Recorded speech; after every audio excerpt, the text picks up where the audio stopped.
Today I am going to discuss about the interrogative voice. इससे पहले मैंने negative and affirmative voice आपको explain करके दिखाए थे, है ना। तो जो अफर्मेटिव वॉइस हमने पढ़े थे और जो नेगेटिव वॉइस पढ़े थे उसके जो रूल्स थे वही रूल्स इंट्रोगेटिव वॉइस में लगने वाले हैं। यहाँ पर 5 रूल्स दिए हैं। पहला रूल्स दिया है कि सब्जेक्ट को ऑब्जेक्ट के स्थान पर, ऑब्जेक्ट को सब्जेक्ट के स्थान पर रखा जाता है। दूसरा नियम यह है कि जो प्रोनाउन दिए हो सब्जेक्ट या ऑब्जेक्ट के रूप में तो उनको चेंज करना होता है। जैसे सब्जेक्ट के रूप में ही लिखा हो तो ऑब्जेक्ट के रूप में उसको हिम लिखेंगे, और यदि ऑब्जेक्ट के रूप में हिम लिखा हो तो उसको सब्जेक्ट के रूप में ही लिखेंगे। इसी प्रकार सी को हर लिखना है, आई को मी लिखना है, इट को इट लिखना है, यू को यू लिखना है, वी को अस लिखना है, दे को देम लिखना है। इसके बाद में हेल्पिंग वर्ब का बताया था कि हेल्पिंग वर्ब है उसको चेंज करना होती है। हेल्पिंग वर्ब का फार्मूला भी मैंने बताया था कि यदि हेल्पिंग वर्ब जिस टेंस की दी हो उस टेंस की हेल्पिंग वर्ब यूज नहीं करना है, बट उसके आगे वाले टेंस की हेल्पिंग वर्ब यूज करनी है। पैसिव वॉइस में हमेशा वर्ब की थर्ड फॉर्म का प्रयोग होता है, तो सभी टेंस में हम वर्ब की थर्ड फॉर्म लगाएंगे और ऑब्जेक्ट से पहले बाय का प्रयोग करेंगे। तो यही जो 5 रूल्स हैं यही अफर्मेटिव वॉइस में भी हमने पढ़े थे, नेगेटिव वॉइस में भी पढ़े थे, और यही 5 रूल्स इंट्रोगेटिव वॉइस में भी लगने वाले हैं। ध्यान आपको यह रखना है कि यदि सेंटेंस अफर्मेटिव दिया गया हो तो वॉइस भी अफर्मेटिव बनने वाला है, यदि सेंटेंस नेगेटिव दिया गया है तो वॉइस भी नेगेटिव बनने वाला है, और यदि सेंटेंस इंट्रोगेटिव दिया है तो वॉइस भी इंट्रोगेटिव बनने वाला है। तो सबसे पहला हम वाक्य देखते हैं, डू यू प्ले क्रिकेट। देखिए यहाँ सेंटेंस इंट्रोगेटिव है, कैसे पता चला? क्योंकि सब्जेक्ट के आगे हेल्पिंग वर्ब लगी हुई है। यदि सब्जेक्ट के आगे हेल्पिंग वर्ब लगी हुई मिले और वाक्य के अंत में क्वेश्चन मार्क दिखाई दे तो समझ लेना कि वह सेंटेंस इंट्रोगेटिव है। यदि सेंटेंस इंट्रोगेटिव है तो वॉइस भी इंट्रोगेटिव बनने वाला है। देखिए हम क्या करेंगे, जैसा कि नियम नंबर 1 में बताया गया है कि सब्जेक्ट को ऑब्जेक्ट के स्थान पर, ऑब्जेक्ट को सब्जेक्ट के स्थान पर रखते हैं। तो यहाँ पर सब्जेक्ट यू यहाँ पर दिया हुआ है और ऑब्जेक्ट यहाँ पर दिया हुआ है। सब्जेक्ट यहाँ पर यू दिया है, ऑब्जेक्ट के रूप में क्रिकेट दिया हुआ है, बाकी शब्द अपनी जगह पर रहेंगे। हेल्पिंग वर्ब के स्थान पर हेल्पिंग वर्ब आ जाएगी, वर्ब के स्थान पर वर्ब आ जाएगी। ठीक है, तो यहाँ पर हमने क्रिकेट रख दिया है, क्रिकेट, और यहां पर मैंने यू लिखा है। ठीक है, अब करना क्या है, सेम वर्ड वैसे के वैसे ही रहेंगे।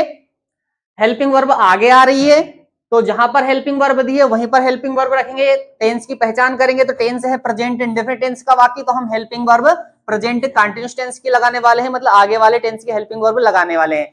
तो प्रेजेंट कंटीन्यूअस टेंस की हेल्पिंग वर्ब इज, आर और एम है, तो तीनों में से कोई एक हेल्पिंग वर्ब का इस्तेमाल करेंगे। इसके लिए हमें इसको देखना पड़ेगा, सब्जेक्ट को देखना पड़ेगा। पहले सब्जेक्ट यू था, अब सब्जेक्ट क्या है यहाँ पर, क्रिकेट दिया हुआ, तो क्रिकेट को देखना पड़ेगा। क्रिकेट एक गेम का नाम है, तो एक वचन हुआ मतलब सिंगुलर नंबर हुआ, तो हेल्पिंग वर्ब भी हम सिंगुलर नंबर वाली यूज करेंगे, मतलब इज यूज करेंगे। कहाँ यूज करने वाले हैं, आगे यूज करने वाले हैं, इज क्रिकेट। ठीक है, अब यहाँ पर क्या लिखा, प्ले लिखा, तो प्ले को हम वैसा का वैसा नहीं लिखेंगे बट थर्ड फॉर्म के रूप में लिखना है। ठीक है, क्योंकि यहाँ पर वर्ब की थर्ड फॉर्म लगाने के लिए कहा गया है। पैसिव वॉइस में हमेशा वर्ब की थर्ड फॉर्म यूज करेंगे, तो प्ले की थर्ड फॉर्म यहाँ पर प्लेड हो जाएगा, और ऑब्जेक्ट से पहले बाय का इस्तेमाल करेंगे। तो यहाँ पर हमारे पूरे 5 नियम यहाँ पर हमने लगा दिए हैं। यदि एक भी नियम आपने इसमें से छोड़ा है तो आपका सेंटेंस गलत होने वाला, तो ध्यान रखें पूरे के पूरे नियम यूज होना चाहिए सेंटेंस में। तो हमारा यहाँ पर पैसिव वॉइस बन गया, is cricket played by you. Second sentence दिया है, आर यू टीचिंग हिम, क्या तुम उसे पढ़ा रहे हो। यहां पर सेंटेंस देख लेते हैं कौन से टेंस का दिया हुआ है, प्रेजेंट कंटीन्यूअस टेंस का दिया हुआ है यहां पर, क्योंकि helping verb present continuous tense की लगी हुई है सब्जेक्ट के आगे।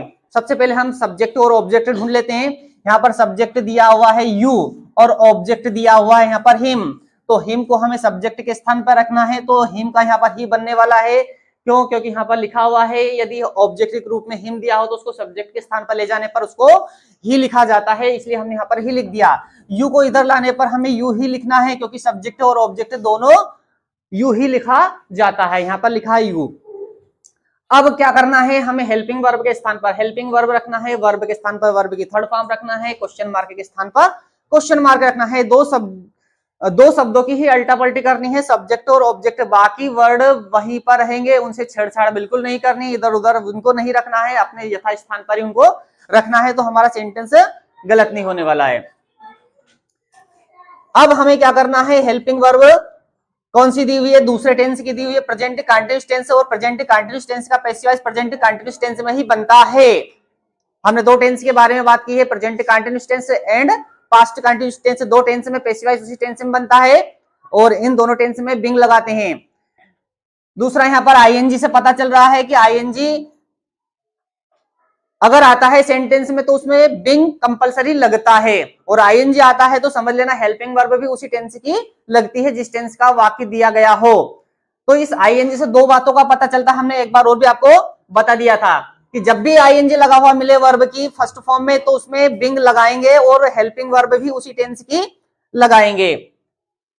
तो यहां पर हेल्पिंग वर्ब हम कौन सी लगाएंगे, इज लगा देंगे, है ना। प्रेजेंट कंटीन्यूअस टेंस की हेल्पिंग वर्ब इज, आर और एम तीन हेल्पिंग वर्ब है, इज एक वचन, आर बहुवचन, एम आई के लिए यहाँ पर इज का प्रयोग हो रहा है क्योंकि यहाँ पर सब्जेक्ट एक वचन दिया हुआ है। यहाँ पर देखिए सब्जेक्ट बहुवचन था इसलिए आर लगी हुई थी यू के आगे, लेकिन यहाँ पर सब्जेक्ट एक वचन हो गया इसलिए अब हेल्पिंग वर्ब हम क्या लगा देंगे, इज लगा देंगे। ठीक है, अब हमें क्या करना है, बिंग का इस्तेमाल करना है। तो बिंग का इस्तेमाल कहाँ होता है, हेल्पिंग वर्ब के ठीक बाद। लेकिन इंट्रोगेटिव जो सेंटेंस होते हैं ना उनमें हेल्पिंग वर्ब आगे आती है तो बिंग कहाँ आता है, सब्जेक्ट के बाद यूज होता है, इसलिए बिंग हम सब्जेक्ट के बाद यूज करने वाले हैं। सब्जेक्ट के आगे हेल्पिंग वर्ब लगा दी हमने और सब्जेक्ट के बाद बिंग लगाना है। ध्यान देना, मैंने आपको अफर्मेटिव वॉइस में बताया था कि हेल्पिंग वर्ब के ठीक बाद बिंग लगता है, नेगेटिव वॉइस में मैंने बताया था कि नॉट के बाद बिंग लगता है। अब इंट्रोगेटिव वॉइस में मैं बता रहा हूं कि जो हेल्पिंग वर्ब है वो आगे रहेगी तो बिंग रहेगा सब्जेक्ट के बाद, मतलब सब्जेक्ट के बाद हमें बिंग का इस्तेमाल करना है। अब देखिए हम क्या करेंगे, वर्ब क्या दिए है, टीच, तो टीच की थर्ड फॉर्म होती है टाट, TAUGHT, टाट। और ऑब्जेक्ट से पहले हम यहाँ पर बाय का इस्तेमाल करेंगे, क्वेश्चन मार्क के स्थान पर क्वेश्चन मार्क लगा देंगे तो हमारा पैसिव वॉइस बन गया, इज ही बिंग टाट बाय यू। ध्यान रहे बीच में कैपिटल लेटर का इस्तेमाल बिल्कुल भी ना करें, सेंटेंस का फर्स्ट लेटर ही आप कैपिटल में लिखे। थर्ड सेंटेंस दिया हुआ है, have they eaten fruits, have they eaten fruits, क्या उन्होंने फल खा लिए हैं। सब्जेक्ट के आगे हेल्पिंग वर्ब लगी हुई है, लास्ट में क्वेश्चन मार्क लगा हुआ है, सेंटेंस हमारा इंट्रोगेटिव है, सब्जेक्ट इसमें दे दिया हुआ है, ऑब्जेक्ट यहां पर फ्रूट्स दिया हुआ है। दे फ्रूट्स, फ्रूट्स को हम दे के स्थान पर रख देंगे तो इसको फ्रूट से ही लिखेंगे, और दे को हम ऑब्जेक्ट के स्थान पर लिखेंगे तो दे को हम लिख देंगे देम, क्योंकि यहां पर प्रोनाउन चेंज करने के लिए कहा है, दे दिया हो तो उसको देम बनाया जाता है, इसलिए हमने यहाँ पर देम बना दिया। अब क्या करना है, हेल्पिंग वर्ब के स्थान पर हेल्पिंग वर्ब रखेंगे, वर्ब के स्थान पर वर्ब की थर्ड फॉर्म लिखेंगे। सबसे पहले हम हेल्पिंग वर्ब से टेंस की पहचान कर लेते हैं, क्योंकि जो इंग्लिश का सेंटेंस होता है वो हेल्पिंग वर्ब से उसकी पहचान होती है। अब हेल्पिंग वर्ब हम यहाँ पर चेंज करने वाले हैं, यहाँ पर तीसरे टेंस का वाक्य दिया है प्रेजेंट परफेक्ट टेंस का, हम हेल्पिंग वर्ब चौथे टेंस की इस्तेमाल करेंगे, प्रेजेंट परफेक्ट कंटीन्यूअस टेंस की। इस टेंस की हेल्पिंग वर्ब दो है, एक तो है हैज बीन और दूसरी हेल्पिंग वर्ब का नाम है हैव बीन। ये दो हेल्पिंग वर्ब है, हैज बीन एक वचन के लिए यूज होती है, हैव बीन आई के लिए और बहुवचन के लिए यूज होती है। तो हमें इस फ्रूट्स को देखकर हेल्पिंग वर्ब लगाएंगे, फ्रूट में एस लगा हुआ है मतलब ये प्लूरल नंबर में दिया हुआ है, मतलब फलों की संख्या पर ढेर सारी दी हुई है, मतलब बहुवचन में दिया हुआ है। जब बहुवचन में दिया हो तो हेल्पिंग वर्ब का इस्तेमाल हैव बीन का होगा। अब ध्यान दीजिए हेल्पिंग वर्ब के स्थान पर हम हेल्पिंग वर्ब रखने वाले हैं, लेकिन यहाँ पर हेल्पिंग वर्ब दो शब्द वाली दी हुई है, एक तो हैव और एक बीन। तो ऐसी कंडीशन में हमें आधी हेल्पिंग वर्ब आगे रखनी है और आधी हेल्पिंग वर्ब सब्जेक्ट के पीछे रखनी है। तो हम हैव को तो सब्जेक्ट के आगे रख देंगे और बिन को हम सब्जेक्ट के बाद रख देंगे। कौन सी हेल्पिंग वर्ब में ऐसा करना है, दो शब्दों वाली हेल्पिंग वर्ब में ऐसा ही करना है। सबस जितने भी टेंस हैं जिसमें दो दो शब्द वाली हेल्पिंग वर्ब आती है उनमें सब में ऐसा ही करना है। सब्जेक्ट के आगे आधी हेल्पिंग वर्ब रखना है, सब्जेक्ट के बाद आधी हेल्पिंग वर्ब रखना है। तो हमने यहाँ पर फ्रूट्स के आगे हैव लिखा है और फ्रूट्स के बाद हमने यहाँ पर बिन का इस्तेमाल किया। अब क्या करना है, बाकी शब्द अपने यथास्थान पर रहेंगे। ईटन यहाँ पर वर्ब की थर्ड फॉर्म दी हुई है, पकी पकाए, है ना। यहाँ पर पहले से थर्ड फॉर्म दी है क्योंकि प्रेजेंट परफेक्ट में थर्ड फॉर्म का प्रयोग होता है, पैसिव वॉइस में भी थर्ड फॉर्म का प्रयोग होता है, हम इसलिए इसको ऐसा का ऐसा ही लिख देंगे, ईटन को हम यहाँ पर ईटन ही लिखने वाले हैं। ऑब्जेक्ट से पहले हम यहाँ पर बाई लगा देंगे, तो हमारा सेंटेंस हो जाएगा have fruits been eaten by them, और सेंटेंस के लास्ट में हम क्वेश्चन मार्क का प्रयोग करेंगे। फोर्थ सेंटेंस दिया हुआ है did you know me, did you know me. ध्यान दीजिए यहां पर ये सेंटेंस है ना, एग्जाम में कई बार पूछा गया है, वेरी इंपॉर्टेंट सेंटेंस है, ध्यान देना, थोड़ा सा ये अलग टाइप का सेंटेंस है। डिड यू नो मी, क्या तुम मुझे जानते थे। सब्जेक्ट दिया है यहां पर यू, ऑब्जेक्ट दिया है यहां पर मी। अब हमें मी को यहां पर सब्जेक्ट के स्थान पर रखना है, तो हम लिख देंगे इसको आई, और यू को जब हम ऑब्जेक्ट के स्थान पर लिखेंगे तो इसको यू को हम यू ही लिखेंगे। अब क्या करेंगे, हेल्पिंग वर्ब के स्थान पर हेल्पिंग वर्ब रखेंगे, वर्ब के स्थान पर वर्ब की थर्ड फॉर्म लिखेंगे, और ऑब्जेक्ट से पहले बाय लगा देंगे, क्वेश्चन मार्क के स्थान पर क्वेश्चन मार्क लिखेंगे। सबसे पहले हम टेंस पहचान लेते हैं। टेंस की बात करें तो ये 5वें टेंस का वाक्य है, नाम है उसका पास्ट इंडेफिनिट टेंस है, क्योंकि पास्ट इंडेफिनिट टेंस की हेल्पिंग वर्ब यहाँ पर डिड लगी हुई है। हम हेल्पिंग वर्ब अब छठे टेंस की यूज करने वाले हैं, पास्ट कंटीन्यूअस टेंस की हेल्पिंग वर्ब यूज करेंगे। पास्ट कंटीन्यूअस टेंस की हेल्पिंग वर्ब दो है, वाज और वर। वाज एक वचन के लिए यूज होती है, वर बहुवचन के लिए यूज होती है। अब हमें क्या करना है, आई को देखना है, आई एक वचन होता है, आई के साथ हम ऐसा हेल्पिंग वर्ब वाज का इस्तेमाल करेंगे। कहां करेंगे, सब्जेक्ट के आगे करेंगे, मतलब हेल्पिंग वर्ब के स्थान पर हेल्पिंग वर्ब यूज करना है, इसलिए हम वाज यहां पर यूज करने वाले हैं। ठीक है, अब क्या करना है, वर्ब की थर्ड फॉर्म लगाएंगे, तो नो यहाँ पर थर्ड फॉर्म, नो यहाँ पर वर्ब दी है, नो की थर्ड फॉर्म नोन होती है। क्या होती है, नोन, KNOWN, नोन, है ना। अब क्या करेंगे, हम ऑब्जेक्ट से पहले बाय का इस्तेमाल करेंगे, तो यहां पर बाय लगा देंगे, तो हमारा सेंटेंस गलत हो जाएगा। ध्यान देना, ये जो वर्ब है ना नो, ये जो वर्ब है ना नो, इसके साथ प्रपोजिशन बाय यूज कभी नहीं होता है। यहां पर डेफिनेट प्रपोजिशन यूज होने वाला है। जब जब भी सेंटेंस में नो दी गई हो, तो नो के साथ हमेशा प्रपोजिशन टू का इस्तेमाल करना है। किसका इस्तेमाल करना है, टू, तभी आपका सेंटेंस सही होगा। अदरवाइज बाय लगा दोगे तो आपका सेंटेंस गलत हो जाएगा। ठीक है, ऐसा क्यों कर रहे हैं हम, क्योंकि नो जो वर्ब है वो हमेशा टू को ही लेती है, मतलब यहां पर फिक्स प्रपोजिशन का इस्तेमाल हो रहा है। कुछ फिक्स प्रपोजिशन होते हैं जो फिक्स वर्ड के साथ यूज होते हैं, तो नो के साथ हमेशा टू इस्तेमाल होता है, इसलिए हम टू लगाएंगे। इसलिए यहां पर सेंटेंस थोड़ा अलग बन रहा है ना। इसलिए आप ध्यान रखें, जब भी नो आए तो हमें नो के साथ टू का इस्तेमाल करना है, बाय का इस्तेमाल बिल्कुल ना करें। तो हमारा यहाँ पर पैसिव वॉइस बन गया was I known to you. ठीक है, फिफ्थ सेंटेंस दिया हुआ है was Reena telling a lie, क्या रीना झूठ बोल रही थी। यहां पर सब्जेक्ट दिया है रीना, एक व्यक्ति का नाम दिया हुआ है, ऑब्जेक्ट के रूप में दिया है अलाई। अलाई मतलब होता है झूठ। अब यहां पर सब्जेक्ट को ऑब्जेक्ट के स्थान पर रख देंगे, ऑब्जेक्ट को सब्जेक्ट के स्थान पर रखेंगे। अलाई को हम यहाँ पर लिखने वाले हैं अलाई। रीना को हमने यहाँ पर लिखा, नाम दिया हुआ है, उसको सेम हम वैसा का वैसा ही लिखेंगे। दोनों जगह नाउन दिया हुआ था, हम इधर सब्जेक्ट के रूप में हमने एलाई लिखा है और ऑब्जेक्ट के रूप में रीना को लिखा है। बाकी शब्द अपनी जगह पर रहेंगे। हेल्पिंग वर्ब के स्थान पर हेल्पिंग वर्ब आ जाएगी, वर्ब के स्थान पर वर्ब की थर्ड फॉर्म आ जाएगी। अब देखिए यहाँ पर आईएनजी लगा हुआ मिल रहा है। आईएनजी से हमें दो बातों का पता चल रहा है कि इसमें हेल्पिंग वर्ब उसी टेंस की इस्तेमाल करेंगे जिस टेंस का वाक्य दिया हुआ है। तो यहाँ सेंटेंस पास्ट कंटीन्यूअस टेंस का है, तो पैसिव वॉइस भी पास्ट कंटीन्यूअस में ही बनेगा। तो इस टेंस में हम बिंग का इस्तेमाल करेंगे। हमने दो टेंस के बारे में बात की है, present continuous and past continuous tense. इन दोनों टेंस में हेल्पिंग वर्ब वही इस्तेमाल होती है और इन दोनों टेंस में बिंग का इस्तेमाल होता है। क्यों होता है बिंग का इस्तेमाल, क्योंकि वर्ब की फर्स्ट फॉर्म में आईएनजी आता है। अब अलाई यहाँ पर हम देखेंगे ये सिंगुलर नंबर है कि प्लूरल नंबर, क्योंकि इस टेंस की जो हेल्पिंग वर्ब है ना वो वाज और वर है। वाज और वर, वाज सिंगुलर के लिए यूज होता है मतलब एक वचन के लिए यूज होता है, वर प्लूरल के लिए यूज होता है मतलब बहुवचन के लिए यूज होता है। यहाँ पर अलाई लिखा, देखिए यहाँ पर आ लिखा है मतलब ए लिखा है यहाँ पर, तो ए से एक वचन का पता चलता है। जो चीजें एक वचन होती है सिंगुलर नंबर में होती है उसके आगे ए लिखा होता है। ठीक है, तो यहाँ पर कंफर्म हो गया। अब यहाँ पर हेल्पिंग वर्ब हम एक वचन वाली यूज करेंगे। वाज कहाँ यूज करने वाले हैं, सब्जेक्ट के आगे यूज करने वाले हैं। अब इसमें हम क्या यूज करेंगे, बिंग का इस्तेमाल करेंगे। तो बिंग का इस्तेमाल कहां करेंगे, सब्जेक्ट के बाद। हम यहां पर बिंग लगा देंगे। वर्ब की थर्ड फॉर्म टेल की थर्ड फॉर्म टोल्ड होती है। ऑब्जेक्ट से पहले हम बाय का इस्तेमाल करेंगे और यहां पर क्वेश्चन मार्क यूज करेंगे। इसके बाद में नेक्स्ट सेंटेंस दिया हुआ है,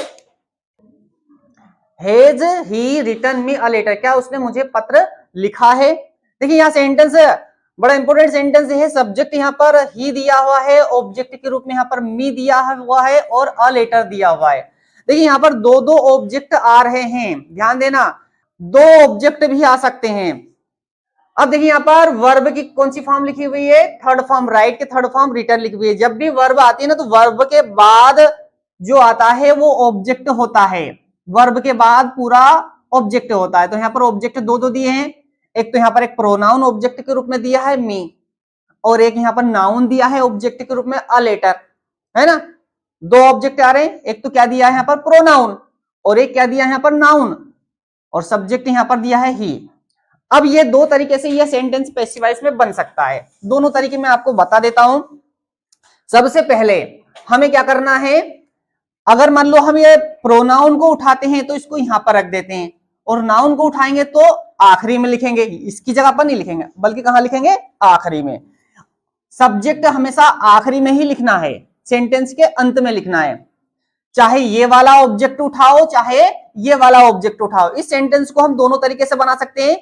इस ऑब्जेक्ट को भी उठा के हम यहां पर रख सकते हैं, इस ऑब्जेक्ट को भी उठा के हम यहां पर ही रख सकते हैं, लेकिन जो सब्जेक्ट है ना वो आखिरी में ही आएगा, सेंटेंस के अंत में ही उसको लिखना होता है। देखिए पहले हम इस ऑब्जेक्ट को उठा के पैसिव वॉइस बनाते हैं। तो मी को मैंने यहां लिख दिया आई, ठीक है, और हिम को कहां लिखेंगे हम, आखिरी में, कहां लिख देंगे, हिम बना के, ठीक है। अब क्या करेंगे, हेल्पिंग वर्ब के स्थान पर हेल्पिंग वर्ब इस्तेमाल करेंगे, वर्ब के स्थान पर वर्ब इस्तेमाल करेंगे। ये वाला ऑब्जेक्ट तो यहां पर हमने लिख दिया है, इसको छोड़ देंगे ना, ये वाला ऑब्जेक्ट यहीं पर लिख देंगे, ठीक है। क्या करने वाले हैं हम, जैसे एक बार और समझ लीजिए, हेल्पिंग वर्ब के स्थान पर हेल्पिंग वर्ब का इस्तेमाल करेंगे, ठीक है। वर्ब के स्थान पर वर्ब की थर्ड फॉर्म यूज करेंगे। मी को हम यहां पर आई बना चुके हैं, इसको छोड़ देंगे। अ लेटर को हम अ लेटर के स्थान पर यूज करेंगे, मतलब बाकी शब्दों से छेड़छाड़ नहीं करनी है, जो जहां पर है वहीं पर उसको रखना है।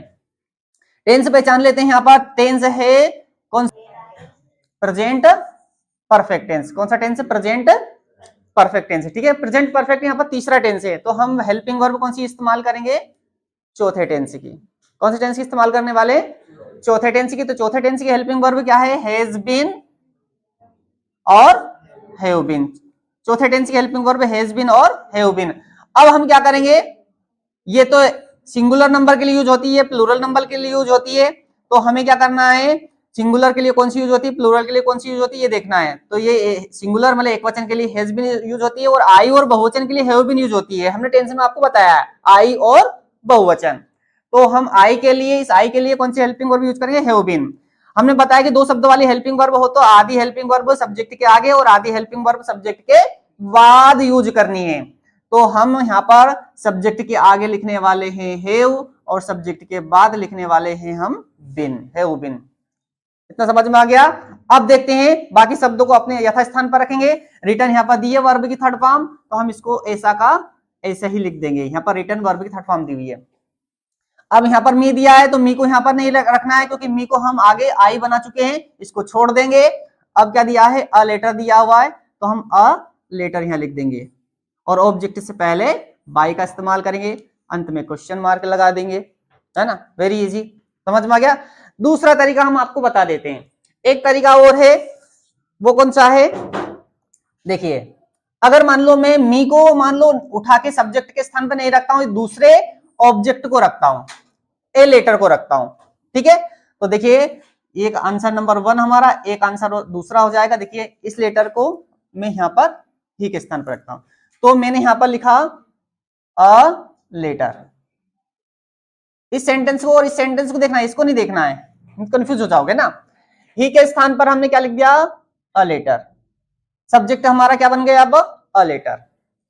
ही को हम क्या लिखेंगे, आखिरी में लिखने वाले हिम, जैसा कि हमने बताया है ऑब्जेक्ट हमेशा आखिरी में ही लिखना है, ठीक है। अब हम क्या करेंगे, हेल्पिंग वर्ब के स्थान पर हेल्पिंग वर्ब लिखेंगे। तो अब अ लेटर एक वचन है, हेल्पिंग वर्ब अ लेटर एक वचन के लिए हैज बीन यूज होती है, ध्यान रखना कौन सी यूज होती है, हैज बीन। तो हम ए लेटर को देखकर हैज बीन लगाने वाले हैं, तो हैज हम लगाएंगे आगे और बिन लगाएंगे हम सब्जेक्ट के बाद, हैज अ लेटर बिन। ठीक है, वर्ब की थर्ड फॉर्म दी है, वर्ब की थर्ड फॉर्म हम ऐसी ही लिख देंगे, रिटर्न। मी को हम वैसा का वैसा ही लिख देंगे। अ लेटर हम उधर लिख चुके हैं। ठीक है, तो ऑब्जेक्ट से पहले काय का इस्तेमाल करेंगे, बाई का इस्तेमाल करेंगे, क्वेश्चन मार्क लगा देंगे। ठीक है, समझ में आ गया। अगला सेंटेंस देखते हैं हम, head they cooked food, head they cooked food. यहां पर देखिए 7वां सेंटेंस है, कौन सा है, और टेंस का नाम है पास्ट परफेक्ट है। हेल्पिंग वर्ब इसमें हेड आ रही है, 7वें टेंस की हेल्पिंग वर्ब आ रही है, तो हम पैसिव वॉइस बनाएंगे तो कौन से टेंस बनाएंगे, 8वें में। इस टेंस की हेल्पिंग वर्ब हेड बिन है, तो हम हेड बिन का इस्तेमाल करेंगे, है ना, एक ही हेल्पिंग वर्ब है हेड बिन। तो पहले तो हम ऑब्जेक्ट को यहां पर रख देते हैं सब्जेक्ट के स्थान पर, तो यहां पर फूड लिख दिया हमने, देखो हम यहां पर लिख देंगे तो बना देंगे हम इसको देम। बाकी शब्द अपने स्थान पर रहेंगे, हेल्पिंग वर्ब के स्थान पर हेल्पिंग वर्ब लिखेंगे, तो हेड के स्थान पर हेड लिखेंगे। हेड के स्थान पर क्या लिखने वाले, हेड, तो हम यहां पर लिख देंगे हेड, और इधर क्या लिख देंगे, बिन, क्योंकि दो शब्द वाली हेल्पिंग वर्ब है ना, तो आधी हेल्पिंग वर्ब आगे और आधी पीछे। वर्ब की थर्ड फॉर्म यहां पर दी हुई है, तो हम वैसी लिख देंगे, ऑब्जेक्ट से पहले क्या लिख देंगे, बाय लिख देंगे, बाय देम, क्वेश्चन मार्क है, had food been cooked by them.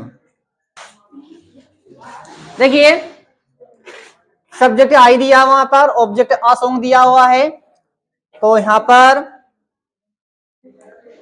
A song को हम यहां पर आई के स्थान पर रखेंगे, अ सॉन्ग, और आई को हम यहां पर ऑब्जेक्ट के स्थान पर रखेंगे, तो क्या बन जाएगा वो, मी। ठीक है, अब हेल्पिंग वर्ब के स्थान पर हेल्पिंग वर्ब रख देंगे, वर्ब के स्थान पर वर्ब की थर्ड फॉर्म रख देंगे, और क्वेश्चन मार्क के स्थान पर क्वेश्चन मार्क आ जाएगा। टेंस पहचान लेते हैं, सेल लिखा हुआ है, टेंस है फ्यूचर इंडेफिनिट टेंस, हम helping verb future continuous tense की यूज करने वाले हैं।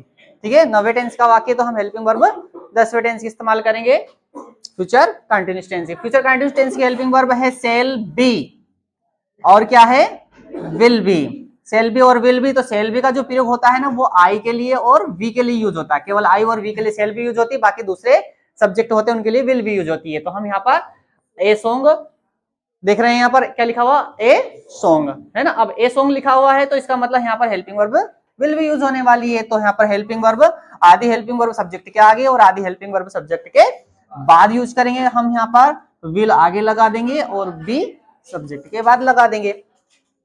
वर्ब की थर्ड फॉर्म सिंग दी हुई है, तो वर्ब की थर्ड फॉर्म हो जाएगी संग, ऑब्जेक्ट से पहले बाय लगा देंगे तो हो जाएगा बाय मी, क्वेश्चन मार्क के स्थान पर क्वेश्चन मार्क, हमारा सेंटेंस तैयार हो गया, will a song be sung by me. Next sentence दिया हुआ है, will they have played football, will they have played football. Subject क्या दिया है यहाँ पर, दे दिया हुआ है, सब्जेक्ट यहाँ पर क्या दिया है, दे दिया हुआ है, ऑब्जेक्ट यहाँ पर दिया हुआ है फुटबॉल।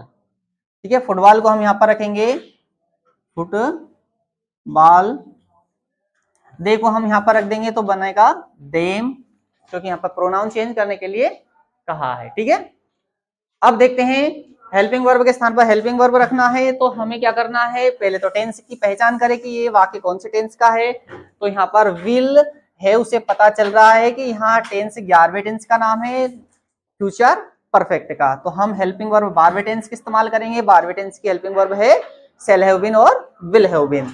शेल हैव बीन का प्रयोग आई और वी के लिए यूज होता है, और दूसरे सब्जेक्ट होते हैं उनके लिए विल हैव बीन यूज होती है। तो यहाँ पर फुटबॉल के लिए विल हैव बीन यूज करेंगे, तो विल तो हम यहाँ पर आगे लगाएंगे और हैव बीन को हम लगा देंगे सब्जेक्ट के बाद, विल आगे आ जाएगा और हैव बीन इधर आ जाएगी।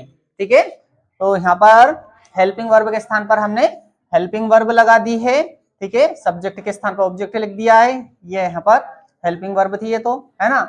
वर्ब की थर्ड फॉर्म प्लेड लिख देंगे यहाँ पर, और ऑब्जेक्ट से पहले क्या लगा देंगे, बाय, तो ये हो जाएगा बाय देम, और क्वेश्चन मार्क है। तो हमारा आंसर तैयार हो गया, will football have been played by them.